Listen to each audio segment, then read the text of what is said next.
The Olympic Federation of Ireland has announced FBD Insurance as the sponsor of this year's Dare to Believe Olympic Schools programme. Ireland's homegrown insurer is the official sponsor of Team Ireland on the road to Tokyo, and this extension of the sponsorship will allow Dare to Believe to continue to grow and inspire school children nationwide. Irish hockey star Anna O'Flanagan is one of the 25 Dare to Believe athlete ambassadors, and I'm delighted to say Anna is with us now. Good morning to you, Anna. How are you getting on? Hi, how's it going? Great, thank you. So, what's it actually like at the moment, as we kind of all are in suspended animation about what's going to happen with Tokyo? The news, I guess, every news of a vaccine, you're like, yes, we're going to Tokyo. Yeah, absolutely. I think 95% is pretty good percentage for me. But I think all the communication from the IOC is that, you know, it's not a question of if the Olympics is going to happen now, it's a question of just how. So that's super positive for us as a squad. And yeah, we're lucky to be able to continue to train now under the elite exemption, and we're really looking forward to everything, and things seem to be moving in the right direction for us. So what was the last year like then? I mean, when COVID started to happen, did you know fairly early on that it was going to get kicked back, and did you make an accommodation with that, or was it like quite a bit of hanging on, waiting to find out, and training to get to a level, and then deciding, okay, we've got to taper this off and we've got to get back up? How did you manage all that? Yeah, it was definitely a bit of a roller coaster and definitely a bit of a challenge, I'm not going to lie. But I think at first, in the first lockdown, they actually hadn't called the postponement of the Olympics for a few weeks. So we were still trying to train away, but not really able to leave our houses in the preparation of Olympics that was set to happen in a few months. So that was very difficult. But then eventually the call was made, but they didn't actually set a date for another few weeks. So again, there was a postponement, but we didn't know whether, it was going to be this side of Christmas or next side of, in the new year, perhaps. So there was a lot of toing and froing and trying to keep training, but not really sure what you were training for or when you were training for. But then once obviously the announcement was made that it was next summer, that gave us lots of clarity, gave us a bit of time to have some downtime and kind of make peace with whatever was going on in the world. And then, yeah, we've been able to get up and running again since July. But it was very challenging, as an athlete. Every day is planned for you, every hour, week, for years is set out, and everything was kind of just ripped from under us, and we just were left with so many uncertainties. So it was definitely an emotional roller coaster, but hopefully we're back on the straight and narrow a bit now, and we can stay there. Is it tough for you, Anna, if you need that sort of singular focus to actually keep yourself motivated during training?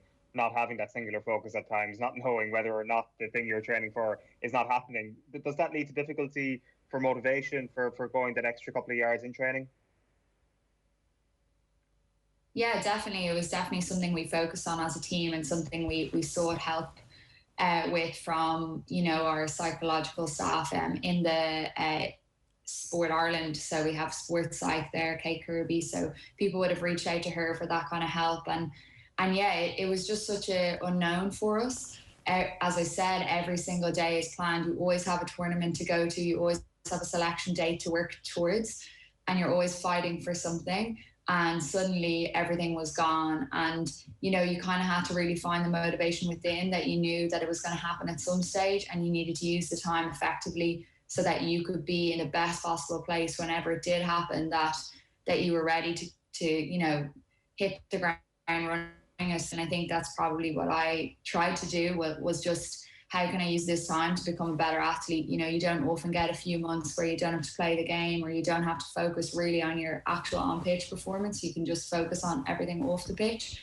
So I think you have to try and flip things sometimes to work in your favour. And I just tried to flip it to make myself a better athlete as best I could. But it wasn't always easy, and I didn't always have good days. Do you reckon the team will have a better chance next year than they would have had this year? Yeah, of course. A year, 12 months in international sport is a massive, massive time frame. And there are certainly, young girls that should be licking their lips at this opportunity. And I know if I think back to, years gone by, if it had happened for me at a young age, I would have been, very excited at the opportunity. So it's certainly going to present a lot of difficulties for the coaching staff. I don't envy them at all. It was always going to be difficult for them, and now there's definitely even more people in the mix. So To be honest, it's great. It keeps competition high. That's what we need. We need that now. We can't play international games, so we need competition to be massive at training, and we play inter-squad games, and it is really, really good now. So I think it just drives us to be a better team. Your own career path, you were in Holland for a couple of years playing. That's like the most elite level, it seems, at club level that you can get to. And then you've come back here, while at the same time also having a career. It's this balance that the GAA players always have to get right, is making sure that you've got time to develop who you're going to be when you finish, while at the same time being as elite an athlete as you possibly can. What have you learned over the last couple of years to be able to get to a point where you're going to be able to represent your country at an Olympics and do justice to your talents, while at the same time having some sense of, like, actually I have an exterior life and I have a future beyond this? Yeah, it's definitely very difficult, and one that at times you can get a bit wrong, and you can kind of burn the candle at both ends, which is never good. So I think you have to pick times in the year when you focus on certain things over other things, and some things need a priority. And obviously in the lead up to an Olympics, you know, you're going to prioritize your sport a little bit more. But I think what I've really realized is that when you have something, you know, going on outside of hockey in your life, if you have a purpose of what you might do afterwards, or if you have a goal in that sense, that it actually helps your performance on the pitch, because, you know, you're not waiting every minute of the day just to go out and perform, and, you know, you don't always have good days. So it's the things outside of your sport that can really help you perform on the pitch. So definitely that's something that I've taken. And also from being abroad, I think they perhaps have just a bit of a better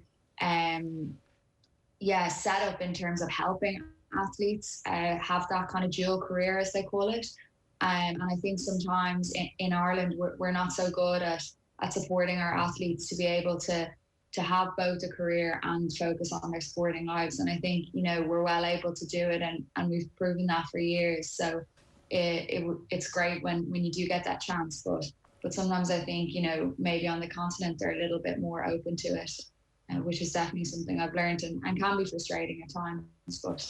But with the Olympics so close now, we just need to keep our eye on that ball. Yeah, no, look, that's really interesting, because I presume after the Olympics you'll be able to hopefully download all those lessons and get that institutional knowledge into whatever is coming next in your own sport, but ideally beyond that as well. And I really hope that Irish sport learns from your group in particular, who are absolute trailblazers for the sport of hockey, for women's sport, and for yourselves. Like, are you conscious of that role that the hockey team has played in Irish sport? 'Cause, you know, we've become woke as a nation through the 20 by 20 campaign to centuries of underinvestment and not paying enough attention, and you guys are like right there at the forefront of.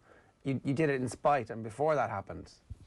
Yeah, I think you know, COVID, while it brought so many difficulties, it did kind of give us that chance to reflect back maybe on what we have achieved, and the things that we have done for the sport, and also for female athletes around the country. And I think, you know, we didn't really get to dwell too much on that qualifier in November of last year, where there was nearly 7,000 people sitting in a rugby stadium in Donnybrook watching a women's hockey team play in maybe the worst weather we've ever seen in Ireland. And I think, you know, COVID has given us that chance to really, for that to sink in, and for us to really realise maybe the platform we have. But yeah, it's still not easy, and we're not, you know, plain sailing by any stretch of the imagination. And we've still had, as a team, financial difficulties this year. Individually, you know, we're still trying to get by every day and trying to make that balance. And I think, you know, going forward, I'd love to see